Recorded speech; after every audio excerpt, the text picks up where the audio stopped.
السلام علیکم ګرانو کتونکو زه یم تفهیم ګرانو کتونکو د افغان مهاجرینو حوالې سره پرون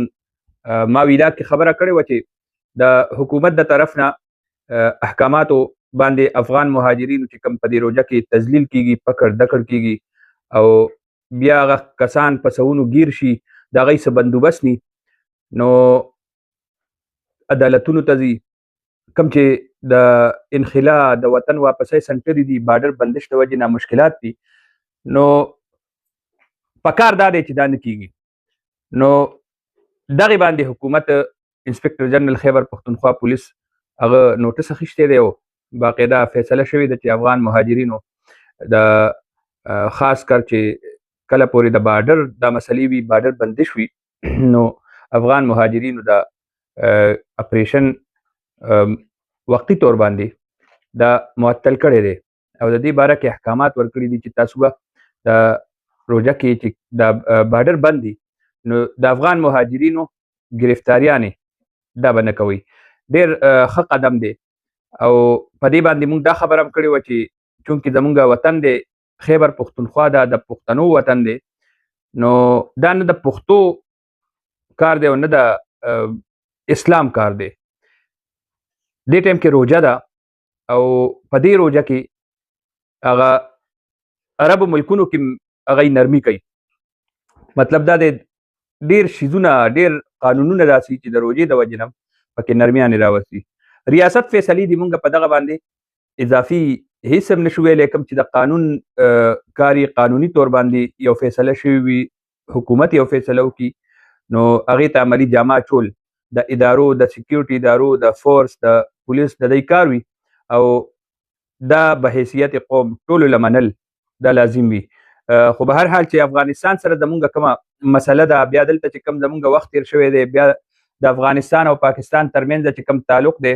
اگر چې دې ټایم کې یو عرضي طور باندې یو مسله روانه ده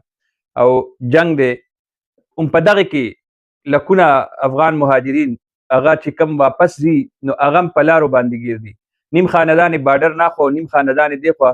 او پکې ماشومان روک شوي دي زنانه یو طرف ته ناستې دي سړي بل طرف ته ناست دي ګاډی یو طرف ته دی خلک بل طرف ته دي نو افراتفري ده او په بارډر باندې جنگ هم دی نو د دوو ملکونو ترمنځ چې کوم انخطې کیږي کوم حالات دي د هغې نه عوام متاثره کیږي دغه وجه وه چې مونږ په دې باندې خبره مه کوو مونږ به شکریا ادا کړو چې په دې باندې ډېر غټ نوټس هم اخیستی شوی دی او عارضي طور باندې دا انخلا دا اپریشن دا معطل کړی دی چې ګرفتاریانې به نه کوي زه به دې سره زیاته کومه چې روژه کم از کم چې کوم دا حالات دی روژه په خوله یو طرف ته ادارو له دونه ورکول او بل طرف ته مسلمانان افغانان وروڼو له دونه ورکول او د هغوی تذلیل کول دا دواړه ښه کار نه دی مونږ که وګورو نو دا داسې هم نه ده چې نن راغل لا دوه درې میاشتې وشوې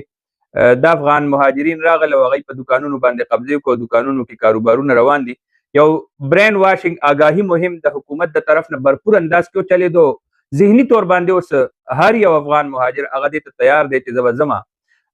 او بارډر کولاوېدو سره به د افغان مهاجرینو واپسۍ کې ډېر زیات تیزی هم راځي ځکه اوس ذهن نه مني چې دا کم حالات زموږ افغانستان سره تیر شو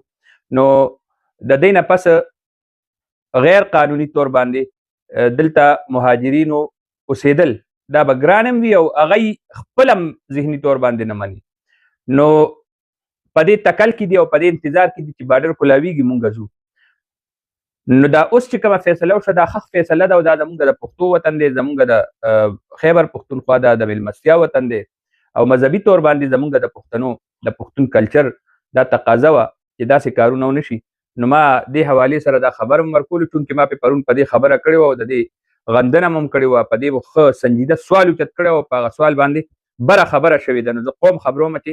په هغې خبره مو شو عرضي طور باندې دا اپریشن چې دی دا معطل شوی